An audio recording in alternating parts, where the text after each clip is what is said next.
നമസ്കാരം. അസ്ട്രോളജിക്കൽ ലൈഫിലെ എല്ലാ ഗുരുജനങ്ങൾക്കും ബന്ധുമിത്രാദികൾക്കും 1000 നന്ദി, നമസ്കാരം.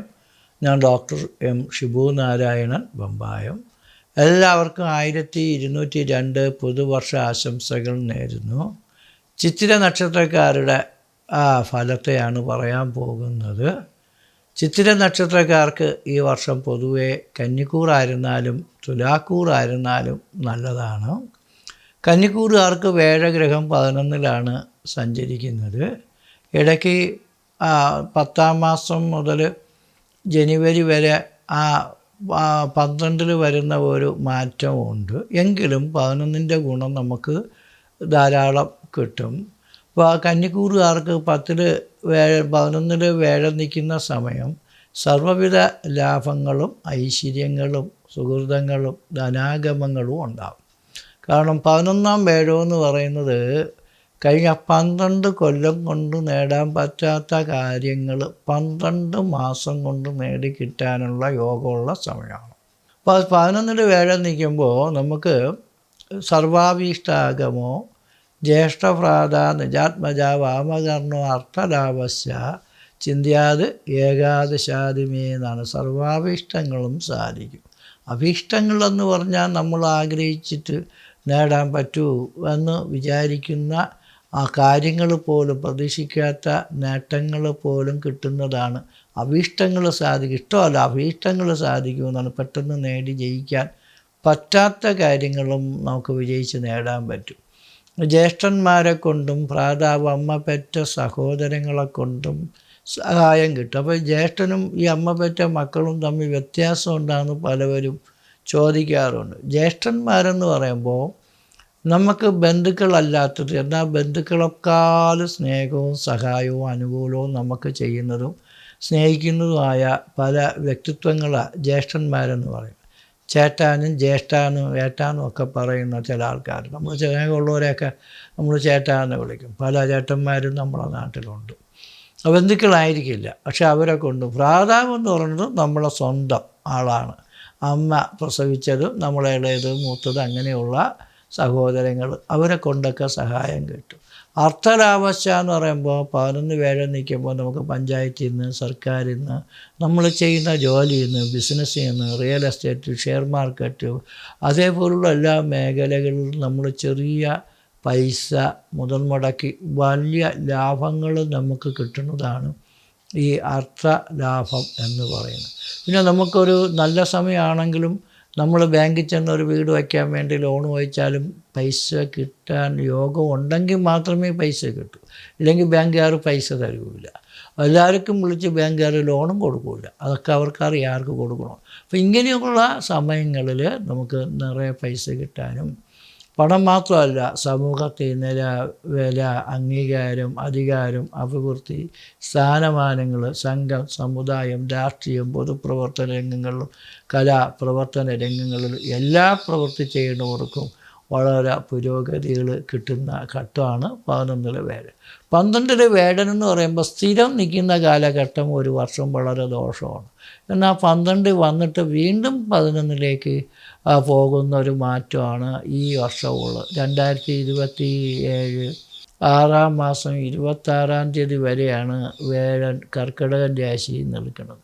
അപ്പോൾ 10-ാം മാസം മുതൽ ജനുവരി വരെ 10, 11, 12, പിന്നെ ജനുവരി 2-ാം തീയതിയാണ്. അപ്പോൾ ആ സമയം വരെയുള്ള സമയത്താണ് വേഴൻ തിരി 12 വരുന്നത്.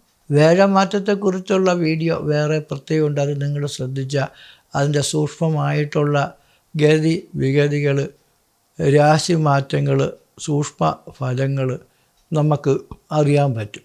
അപ്പോൾ എന്തായാലും 11-ൽ വേഴൻ നിൽക്കുന്ന സമയം നമുക്ക് എല്ലാവിധ ഐശ്വര്യങ്ങളും കിട്ടുമെന്നാണ്. പ്രത്യേകിച്ച് വേഴൻ എന്ന് പറയുന്ന ഗ്രഹം ബുദ്ധിയും പുത്രരും സ്നേഹദേഹമത്വം ഗുരുത്വവും സുഖവും മന്ത്രത്വം നയവും വസയും ഗുരുവും എന്നാണ്. ബുദ്ധി വർദ്ധിക്കും. കാര്യങ്ങൾ ആലോചിച്ച് ചിന്തിച്ച് പ്രവർത്തിക്കാനുള്ള അതിവിശേഷ ബുദ്ധി നമുക്കുണ്ടാകും. ചെറിയ കാര്യങ്ങളെപ്പോലും അതിനിപുണതയോടുകൂടി സൂക്ഷ്മതയോടുകൂടി കണ്ടെത്തി പ്രവർത്തിക്കാനുള്ള കഴിവും ഐശ്വര്യങ്ങളൊക്കെ നമുക്ക് വർദ്ധിക്കും. അതാണ് അതേപോലെ നമുക്ക് ബുദ്ധിയും പുത്രന്മാർ എന്ന് വെച്ചാൽ സന്താനങ്ങളാണ്. അപ്പോൾ സന്താനം ഇല്ലാത്തവർക്ക് സന്താനം ഉണ്ടാവും. വർഷങ്ങൾ കൊണ്ട് മരുന്നും മന്ത്രവും കൊണ്ട് ഒരു ഗുണമില്ലാതെ വിഷമിക്കുന്നവർക്ക് നല്ല സന്താനം, സൗഭാഗ്യ, ഐശ്വര്യം കിട്ടും. ഉള്ള മക്കൾക്ക് നല്ല വിദ്യ, അഡ്മിഷൻ, ജോലി, അവരുടെ ഭാഗ്യം, അവരുടെ പുരോഗതി, അവരുടെ സ്നേഹം, അവർക്ക് സന്തോഷം, ഇതൊക്കെ കിട്ടും. നമ്മളെ സന്തോഷം അവർക്കും കിട്ടും, അവരുടെ സന്തോഷം നമുക്കും കിട്ടും. ആ അർത്ഥലാഭം, നിറയെ നേട്ടങ്ങളും ഐശ്വര്യങ്ങളൊക്കെ നമുക്ക് കിട്ടും. ദേഹം, അർത്ഥം, ഗുരുത്വം, സ്നേഹം കിട്ടും. ശരീരത്തിന് ആരോഗ്യ, സൗന്ദര്യം, ബുദ്ധി, ശക്തി ഇതൊക്കെ വർദ്ധിക്കും. മന്ത്രജപാദികൾ, ആത്മീക ദൈവിക കാര്യങ്ങൾ, അമ്പലം നിർമ്മിക്കാൻ, വീട് വയ്ക്കാൻ, വസ്തു വാങ്ങിക്കാൻ, സർവ്വ ആവിഷ്ടം എന്ന് വെച്ചാൽ നിങ്ങൾക്ക് എന്തൊക്കെയാണ് നിങ്ങളുടെ ജീവിതത്തിൽ നേടണമെന്ന് പ്രതീക്ഷിക്കുന്നത്, ആ കാര്യങ്ങളെല്ലാം നമുക്ക് വിജയിച്ച് നേടാനുള്ള യോഗങ്ങളും ഭാഗ്യങ്ങളും ഉണ്ട്. അപ്പോൾ ജീവിതത്തിലാണ് വേഴൻ 11 സഞ്ചരിക്കുന്നത്. ജാതകത്തിൽ വേഴൻ 3-ലോ 6-ലോ 8-ലോ 12-ലോ നിന്ന എന്നും നമുക്ക് കട്ടപ്പാടായിരിക്കുമെന്ന് ഞാൻ വീഡിയോ ഇട്ടിട്ടുണ്ടെന്ന് കാണണം. അപ്പോൾ ആ ജാതകത്തിലുള്ള ഗ്രഹപ്പഴ ജീവിതത്തിൽ ബാധിക്കാതിരിക്കാൻ നമ്മൾ എന്താണ് പരിഹാരം എന്നുള്ള കണ്ടെത്തി നമ്മൾ കാര്യങ്ങൾ നടത്തണം. എന്ത് കാര്യമാണ് നടത്താനുള്ളതെന്ന് പറഞ്ഞാൽ, നമുക്ക് ഈ വേഴൻ 3, 6, 8, 12 ജാതകത്തിൽ മറന്നു നിൽക്കുമ്പം ബ്രാഹ്മണ ശാപശ ദേവാനാമഭി ഗോപനോ, ദേവശാപം, ബ്രാഹ്മണശാപം, സർപ്പശാപം, ഇങ്ങനെയുള്ള ഗുരുശാപദോഷങ്ങളൊക്കെ ഉണ്ടെന്നാണ്. അത് വരാനുള്ള കാരണം എന്താണ്? പൂർവികന്മാർ പൂജിച്ചിരുന്ന ദേവന്മാരെയൊക്കെ ഉപേക്ഷിച്ച് നാട് വിട്ട്, വീട് വിട്ട്, ജാതി വിട്ട്, മതം വിട്ട് പലവരും പല വഴിക്ക് പോകുമ്പോഴത്തേക്ക് കുടുംബദേവന്മാരുടെ അനുഗ്രഹം ഇല്ലാതെ പരമ്പരയിൽ ദുരിതങ്ങൾ ബാധിച്ചു തുടങ്ങും. അങ്ങനെയുള്ളവർക്ക് ഒരു കാലത്തും ഭാഗ്യം കിട്ടില്ല. നല്ല ജോലി കിട്ടിയാൽ കളഞ്ഞിട്ട് വരും, വിവാഹം കഴിച്ചാൽ കളഞ്ഞിട്ട് വരും, ആര് പറയുന്നതും കേൾക്കില്ല, കൈ ഇരിക്കുന്ന കാണിച്ച് പിരിച്ച് എല്ലാം നശിപ്പിച്ച് കളയും കണക്കുള്ള അവസ്ഥകളൊക്കെ ഉണ്ടാകും. അപ്പോൾ അങ്ങനെയുള്ളവർക്കാണ് ജീവിതത്തിൽ ഒരു നേട്ടം കിട്ടാത്തത്. അതാണ് ജാതകം പരിശോധിച്ച് നോക്കണം എന്ന് പറയണത്. എന്നാൽ ജീവിതത്തിൽ നിങ്ങൾക്ക് വലിയ കുഴപ്പമുള്ള ഒരു ജനനമാണ്, ജാതകത്തിൽ ഒരു ഗതിയില്ല എങ്കിൽ പോലും ജീവിതത്തിൽ നമുക്കിങ്ങനെ ഒരു വേഴത്തിൻ്റെ അനുകൂല സഞ്ചാര കാലം വരുമ്പോൾ ചിലപ്പോൾ പെട്ടെന്ന് നമുക്ക് പഞ്ചായത്തിൽ നിന്നൊരു വീട് കിട്ടിയാൽ, നിങ്ങളെ കൊണ്ടൊരു വീട് വയ്ക്കാനുള്ള പൈസയില്ല, വസ്തുവില്ല, പക്ഷേ നമുക്ക് പഞ്ചായത്തിൽ നിന്ന്, സർക്കാരിൽ നിന്ന്, അധികാരികളിൽ നിന്നൊക്കെ നമുക്ക് വലിയ വലിയ സഹായങ്ങൾ പ്രതീക്ഷിക്കാവുന്ന ഘട്ടമാണ് 11 വേഴം നിൽക്കും. 12 വേഴം വരുമ്പോൾ കുറച്ച് സാമ്പത്തിക നഷ്ടങ്ങളുണ്ടാകുമെന്നാണ്. അപ്പോൾ അത് കുഴപ്പമാണല്ലോ. പക്ഷേ അത് വീട് വയ്ക്കാനോ, വസ്തു വാങ്ങിക്കാനോ, വണ്ടി വാങ്ങിക്കാനൊക്കെ വേണ്ടി പൈസ കൊടുക്കാതെ ഒന്നും ചുമ്മാ കിട്ടൂലല്ലോ.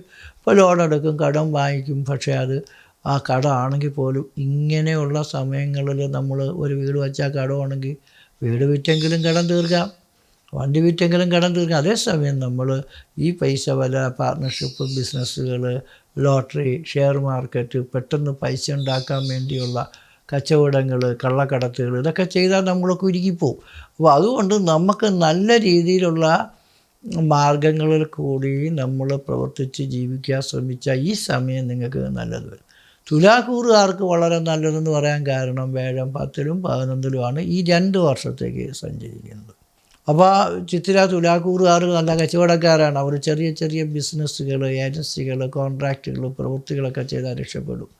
അല്ല, ആത്മീകം ദൈവികം കാര്യമൊക്കെ ഉള്ളവരായതുകൊണ്ട് അവർക്ക് അമ്പലവും ആശ്രമവും ദൈവിക കാര്യങ്ങൾ, പുണ്യകാര്യങ്ങളൊക്കെ ചെയ്യാൻ പറ്റും. കലകിച്ച് ഭിന്നിച്ചിരിക്കുന്ന എല്ലാവരും ഒന്നിച്ചു വരും.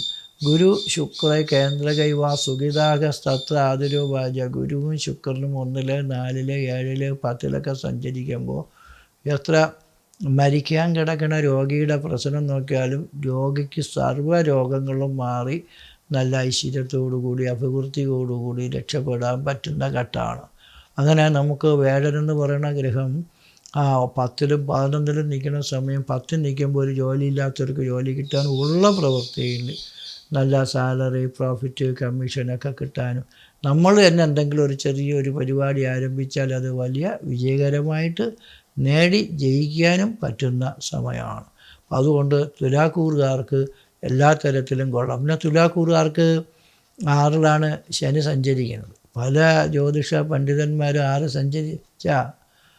ശനി 6 സഞ്ചരിക്കുന്ന കാലഘട്ടം ഗുണദോഷ സമ്മിശ്ര ഫലമല്ലേ, ദോഷമല്ലല്ലോ എന്ന് പലവരും ചോദിച്ചിട്ടുമുണ്ട്. അപ്പോൾ ഈ 6 പറയുന്നത് ഹൃണാർത്ഥ ചോര ക്ഷതരോഗ ശത്രു ഋണബാധ്യതകൾ, കടങ്ങളുണ്ടാവും, ചോരം, കള്ളന്മാർ നമ്മുടെ വസ്തുവകകൾ മോഷ്ടിച്ചുകൊണ്ട് പോകും.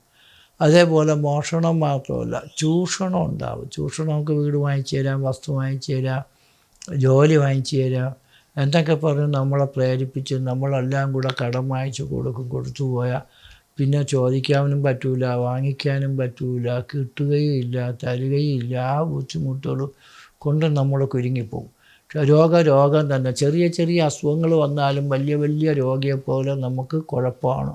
പിന്നെ നമുക്ക് ട്രീറ്റ്മെൻറ്റ് കാര്യങ്ങൾ അതൊക്കെ ചെയ്യുമ്പോൾ രോഗം ഇല്ലാത്ത ഒരാളും ചിലപ്പോൾ രോഗിയെ പോലെയാണെന്നങ്ങ് വിചാരിച്ചു പോകും. ശത്രു എന്ന് പറയുന്നത് നമുക്ക് ഒരുപാട് ശത്രുക്കളുണ്ടാകും. വീട്ടിലുള്ള ശത്രു നമുക്ക് എങ്ങനെ വേണോ പരിഹരിച്ച് പോകാം. അതെല്ലാം നമ്മളെ സഹോദരങ്ങളോ അച്ഛനോ അമ്മയോ ഭാര്യയോ ഭർത്താവൊക്കെ ആയിരിക്കും. അവരുടെ ചെറിയ ഒരു മാപ്പ് പറഞ്ഞാൽ തീരാനുള്ള കേസേ ഉള്ളൂ വീട്ടിലെ വഴക്കും. പക്ഷേ നാട്ടിലുള്ള വഴക്കെന്ന് പറയുമ്പം നമുക്ക് നമ്മളെ നാട്ടിൽ നടക്കുന്ന എല്ലാ കുത്തു കൊലപാതകങ്ങളെല്ലാം ഈ കലഹം കൊണ്ടും ശത്രുത കൊണ്ടുമാണ്. അവരുടെ ഒന്നും നമ്മൾ ഒരു വ്യക്തികളുടെയോ ഒരു രാഷ്ട്രീയക്കാരൻ്റെയോ ഒരു വ്യക്തികളുടെയും നമ്മൾ വഴക്കിന് പോകരുത്. ഒരു ഉദ്യോഗസ്ഥനാണെങ്കിൽ പോലും നിങ്ങളുടെ ജോലി എങ്ങനെ നശിപ്പിക്കാം, അധികാരം എങ്ങനെ നശിപ്പിക്കാം, ഇവനെ ഇവിടുന്ന് എങ്ങനെ ഓട്ടിക്കാം എന്ന് വിചാരിച്ച് അധികാരികൾക്ക് പോലും സ്ഥാനം, മാനം, അധികാരം, അംഗീകാരങ്ങളൊക്കെ തള്ളിയിട്ട് നമ്മളെ ഊപ്പാട് വരുത്താനും നമ്മൾ തന്നെ ഇതെനിക്ക് വേണ്ട, ഈ ഒരു സ്വസ്ഥതയില്ലാത്ത ജീവിതം എനിക്ക് വേണ്ടാന്ന് കൊണ്ടൊന്ന് ചാവാൻ തോന്നി, അല്ലെങ്കിൽ ജോലി രാജിവെച്ച അധികാരം രാജിവെച്ചൊക്കെ പോകണമെന്നൊക്കെ തോന്നുന്നതൊക്കെ ഈ ശനി 6 നിൽക്കുന്ന സമയമാണ്. അപ്പോൾ ശനി 6 നിന്നാൽ കൊള്ളാമോ എന്ന് ചോദിച്ചാൽ ഇതൊക്കെയാണ് പരിപാടി. പക്ഷെ കൊള്ളാം. എന്താണെന്നറിയാമോ? നമുക്ക് കേസിന് പോയാൽ നമ്മളൊരു കേസ് കുരുങ്ങുമ്പോൾ ജാമ്യം കിട്ടും, ആ കേസ് ജയിക്കും, ശത്രുവിനെ തോൽപ്പിക്കാൻ പറ്റും, നമ്മൾ പറഞ്ഞ കാര്യങ്ങളും ചെയ്ത കാര്യങ്ങളും നല്ലതാണെന്നൊക്കെ വരുത്തി തീർക്കാൻ പറ്റും. ഇങ്ങനെയൊക്കെയുള്ള കുറേ കാര്യങ്ങൾ നമ്മളൊരു സ്ഥലത്ത് ഉറച്ചു നിന്നാൽ മാത്രമേ നമ്മൾ ചെയ്തത് തെറ്റാണോ ശരിയാണെന്ന് ജനങ്ങളുടെ പറയാനെങ്കിലും നമുക്കൊരവസരം കിട്ടും. അപ്പോൾ അതേപോലെ നമുക്ക് ഏത് ജോലി ഇരുന്നാലും നമുക്ക് കാര്യങ്ങൾ വിജയിച്ച് നേടാൻ പറ്റും. എങ്കിലും വേഴനെന്ന് പറയുന്ന ഗ്രഹത്തിനാണ് സൗരയൂഥത്തിൽ ഏറ്റവും വലിയ പ്രാധാന്യം കൽപ്പിച്ചിരിക്കുന്നത്. വേഴനെന്ന് പറയുന്ന ഗ്രഹം അനുകൂലിച്ച് നിൽക്കുമ്പോൾ നമുക്ക് ഈ ലക്ഷം ദോഷഹന്തി ദേവേന്ദ്ര പൂജ കേന്ദ്രം പ്രാപ്തോ ദൈത്രമന്ത്രി തദർത്ഥം വീരോപേദക ചാന്ദ്രപുത്രം തദർത്ഥം ചാന്ദ്രം വീരം വീരബീജം ഗ്രഹാണ എന്നാണ്. വേഴൻ കേന്ദ്രത്തിൽ സഞ്ചരിക്കുമ്പോഴോ ജാതകത്തിൽ നിൽക്കുമ്പോഴോ ലക്ഷം ദോഷം ഉണ്ടെങ്കിലും മാറി കിട്ടും. അതേപോലെ ലക്ഷം ദോഷം ദേവേന്ദ്ര കേന്ദ്രം പ്രാപ്തോ ദൈത്രമന്ത്രി തദർത്ഥം ലക്ഷത്തിൻ്റെ പകുതി ശുക്രൻ കേന്ദ്രത്തിൽ നിന്നാൽ കിട്ടും. അതേപോലെ ചന്ദ്രൻ്റെ പുത്രം ബുധന അതിൻ്റെ പകുതി നമുക്ക് കിട്ടും. ചന്ദ്രന് ബലമുണ്ടെങ്കിൽ ഏതൊക്കെ ഗ്രഹത്തിന് ബലമില്ല എങ്കിലും നമുക്ക് പിടിച്ചു പറ്റി നിൽക്കാൻ പറ്റും. ചന്ദ്രനാണ് ചന്ദ്രൻ വീരം വീര ബീജം ഗ്രഹമാണ്. എല്ലാ ഗ്രഹങ്ങൾക്കും ഈ ബലം സപ്ലൈ ചെയ്യുന്ന ആൾ ചന്ദ്രനാണ്. അപ്പോൾ ചന്ദ്രന് ജാതകത്തിൽ ബലം ഉണ്ടെങ്കിൽ എല്ലാ ഗ്രഹങ്ങൾക്കും സപ്ലൈ കിട്ടുന്നത് പോലെയാണ് നല്ലത് വരുന്നതാണ്. അപ്പോൾ അതുകൊണ്ട് വേഴൻ നമ്മൾ ജനിച്ച രാശിയുടെ 10ൽ സഞ്ചരിക്കുന്നത് കൂടാതെ ഉച്ചത്തിലുമാണ്. ഉച്ചമെന്ന് വെച്ചാൽ ഒരു ഏറ്റവും ടോപ്പിൽ നിൽക്കുന്ന അവസ്ഥയാണ്. അതുകൊണ്ട് ഈ വർഷം നമ്മൾ നല്ല കാര്യങ്ങൾ നോക്കുമ്പോൾ നമുക്ക് ഈ വേഴനുള്ള ഗ്രഹം പവർഫുള്ളായിട്ട് നിൽക്കുന്നത് കൊണ്ട് നിങ്ങൾക്കും പവറായിട്ട് പ്രവർത്തിച്ച് കാര്യങ്ങൾ വിജയിക്കാൻ പറ്റും. ജാതകം കൂടെ ഒന്ന് പരിശോധിച്ച് നോക്കണം. ജാതകത്തിൽ ജനന തീയതി, ജനിച്ച സമയം, ജനിച്ച ജില്ല, പേര്, നക്ഷത്രം, ഫീസ് ഇതൊക്കെ അയച്ചു തരണം. കാരണം ഫീസ് തരണം. കാരണം നമ്മൾ ഏത് ജോലി നോക്കിയാലും അതിൽ ഫീസില്ലാതെ പറ്റില്ല. ചിലർ ഫീസ് ചോദിക്കുന്നത് ഭയങ്കര കുറ്റകരമായ ഒരവസ്ഥയായിട്ടാണ് കാണുന്നത്. കാരണം ഒരു സിനിമയിൽ അഭിനയിക്കണമെന്ന് കോടികൾ ഫീസ് വാങ്ങിക്കുക. ഒരു നേരം ഒരു കോടതി കയറി ഒന്ന് വാദിക്കുന്ന ഒരു വക്കീലിന് കോടികൾ വാങ്ങിക്കുക.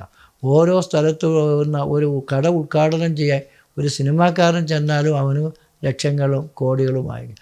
ഇവിടെയുള്ള സാധാരണക്കാരനായ ജ്യോത്സ്യന്മാരെ മറ്റുള്ളവർക്ക് ഫീസ് ചോദിച്ചാൽ അത് വലിയൊരു ബുദ്ധിമുട്ടും പറ്റിപ്പെന്നും പറയുന്ന ഒരു കാര്യമാണ്. അപ്പോൾ അതല്ല, എല്ലാവർക്കും നല്ലത് വരുന്നതിന് വേണ്ടി നമ്മൾ ജാതകമൊക്കെ പരിശോധിച്ച് ഉപദേശങ്ങളൊക്കെ തരുമ്പോഴത്തേക്കാണ് നിങ്ങൾക്കതിന് കൊണ്ട് ഉപയോഗം വരേണ്ടതും നല്ലത് വരേണ്ടതും നിങ്ങളുടെ നന്മയ്ക്ക് വേണ്ടിയാണ് നമ്മളിതൊക്കെ പറയണതെന്ന് മാത്രം. അപ്പോൾ കാലഭൈരവ സ്വാമി ക്ഷേത്രത്തിൽ എല്ലാ അമാവാസി തോറും രാവിലെ ഗണപതി പൂജ, 10 മണിക്ക് മൃത്യുഞ്ജോമം, 4 മണിക്ക് യമരാജ പൂജ, 5 മണിക്ക് ഭദ്രകാളി പൂജ, 6 മണി തൊട്ട് 7:30 മണി വരെ പാല്, തൈര്, വെണ്ണ, കളഭം, കുങ്കുമം ഇതൊക്കെ കൊണ്ടുള്ള അഭിഷേകാദികൾ ഒക്കെ ഉണ്ട്. അപ്പോൾ നമുക്ക് എത്ര സമയം നല്ലതാണെങ്കിലും കെട്ടതാണെങ്കിലും നമ്മൾ അമ്പലത്തിൽ പോയി, ഏതമ്പലത്തിലായിരുന്നാലും പോയി ദർശന വഴിപാടുകൾ നടത്തുമ്പോൾ ദോഷമുണ്ടെങ്കിൽ അത് മാറിക്കിട്ടി ഗുണങ്ങൾ കിട്ടും. ദോഷമില്ലാത്തൊരാൾ പോയി ഭഗവാനെ ഭജിച്ചാൽ ഇരട്ടി ഗുണം കിട്ടും. അങ്ങനെ എല്ലാവർക്കും നല്ലത് വരട്ടെ എന്ന് പ്രാർത്ഥിച്ചുകൊണ്ട് നിർത്തുന്നു. നന്ദി, നമസ്കാരം.